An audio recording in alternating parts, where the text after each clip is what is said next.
কখনো ভেবে দেখেছেন একটা গরম লোহার রডের মধ্যে দিয়ে তাপ যেভাবে বয়ে যায় আর একটা লাইভ তারের মধ্যে দিয়ে কারেন্ট যেভাবে চলে এই দুটো ঘটনার মধ্যে দারুণ একটা মিল থাকতে পারে? হ্যাঁ, শুনতে অবাক লাগলেও এটাই সত্যি।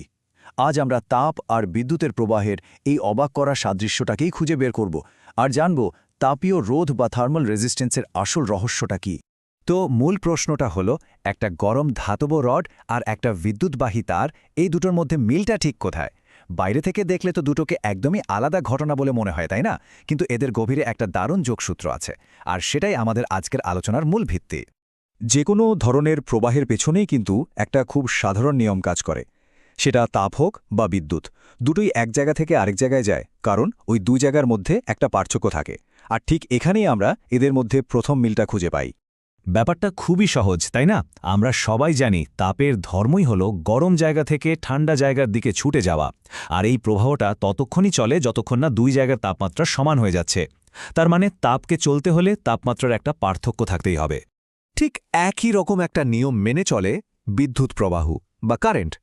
কারেন্টও কিন্তু সবসময় হাই ভোল্টেজের পয়েন্ট থেকে লো ভোল্টেজের পয়েন্টের দিকেই যায়। এখানে তাহলে চালিকা শক্তিটা কি?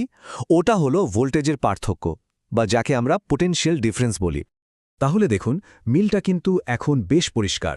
তাপপ্রবাহের জন্য যেমন তাপমাত্রার পার্থক্য দরকার, ঠিক সেভাবেই তড়িৎ প্রবাহের জন্য দরকার বিভব বা ভোল্টেজের পার্থক্য। মানে দুটো ক্ষেত্রেই আসল চালক হলো একটা পার্থক্য। শুধু ধারণাতেই মিল আছে তা কিন্তু নয়। চলুন এবার দেখি গণিতের ভাষাতেও এদের মধ্যে কোনো যোগসূত্র খুঁজে পাওয়া যায় কিনা। আর মজার ব্যাপার হলো, এদের সমীকরণগুলো দেখতে প্রায় একই রকম। আচ্ছা, ইলেকট্রিসিটির জগতে ওহমের সূত্র তো আমাদের সবারই খুব পরিচিত।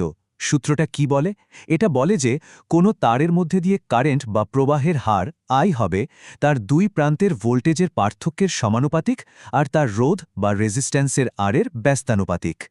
অন্যদিকে তাপ পরিবহনের সূত্রটা প্রথম দেখায় একটু অন্যরকম লাগতে পারে। এখানে একক সময়ে কতটা তাপ যাচ্ছে সেটা নির্ভর করে কয়েকটা জিনিসের উপর: পদার্থের তাপ পরিবাহিতাঙ্ক বা কে, ক্ষেত্রফল বা এ, তাপমাত্রার পার্থক্য আর দৈর্ঘ্য বা ডি।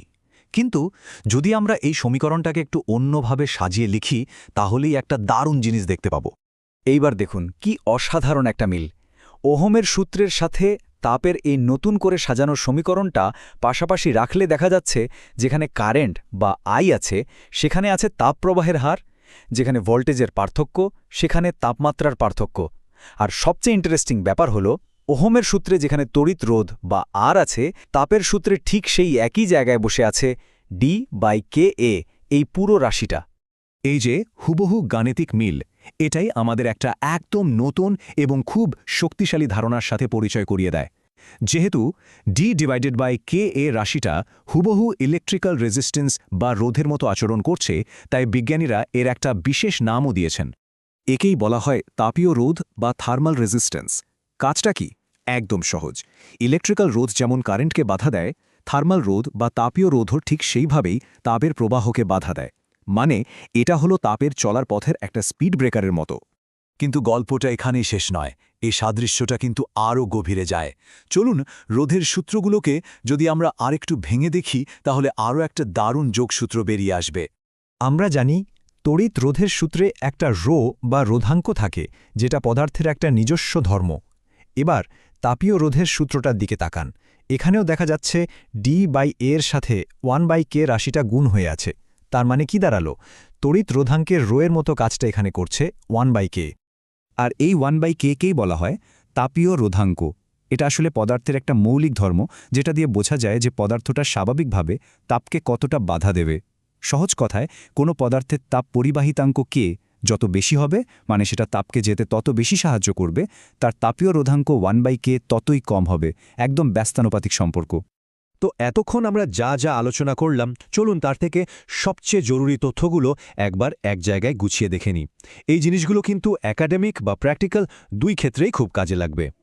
এই টেবিলে তাপীয় রোধ আর রোধাঙ্কের এসআই একক আর মাত্রীয় সংকেত দেওয়া আছে। দেখুন, তাপীয় রোধের এসআই একক হল কেলভিন প্রতি ওয়াট, আর তাপীয় রোধাঙ্কের একক হল মিটার কেলভিন প্রতি ওয়াট। এদের মাত্রীয় সংকেতগুলো কিন্তু বিভিন্ন পরীক্ষার জন্য বেশ গুরুত্বপূর্ণ। এই পুরো আলোচনার শেষে একটা প্রশ্ন ভাবার জন্য থাকল। তাহলে তাপীয় রোধাঙ্ক আর তাপ পরিবাহিতাঙ্কের মধ্যে আসল সম্পর্কটা কি দাঁড়ালো? তারা কি একে অপরের পরিপূরক নাকি ঠিক উল্টো? উত্তরটা কিন্তু আমাদের আলোচনার মধ্যেই লুকিয়ে আছে। একটু ভাবলেই পুরো ব্যাপারটা জলের মতো পরিষ্কার হয়ে যাবে।